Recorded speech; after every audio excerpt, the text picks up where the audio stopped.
There's a theory out there in Ann Arbor that all Asian restaurants eventually become Japanese.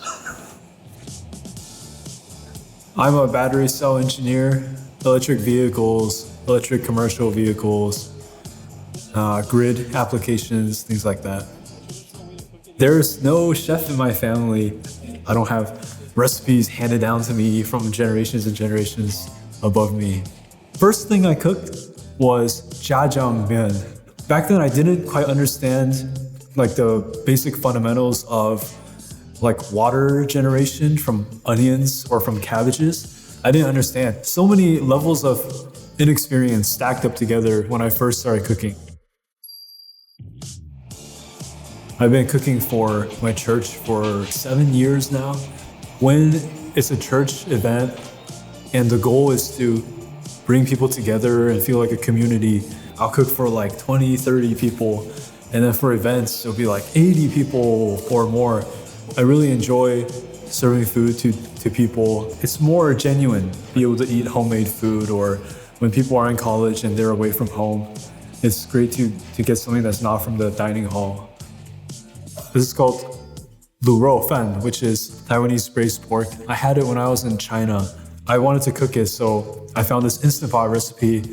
And I remember I was there searing the pork belly in the tiny apartment, smoking up the whole place, pulled the battery out of the smoke detector. And then eventually I pressed pressure cook on the Instant Pot, and then it cooked out this like delicious meal. I think this is the first pretty complex thing that I cooked when I was in college. I was like, wow, it's very successful. I do want to go into food ultimately as like a full-time career and not be an engineer forever. I want to have a food truck or a restaurant at some point in the future. The official start to Friend's Kitchen was March of 2025. The most challenging thing is the time that it takes. So I only open once per week. I try to do like as many events as I can physically do. Events are where we get to meet new people and we get to meet the community. We get to like build relationships with people. Because we're a pop-up and we don't have like the overhead that a regular brick and mortar restaurant would have, we get to test out things very quickly. If I want something else, I go to Restaurant Depot, I buy it, I bring it over, and then I cook it at the kitchen. So we get to experiment with a lot of different things.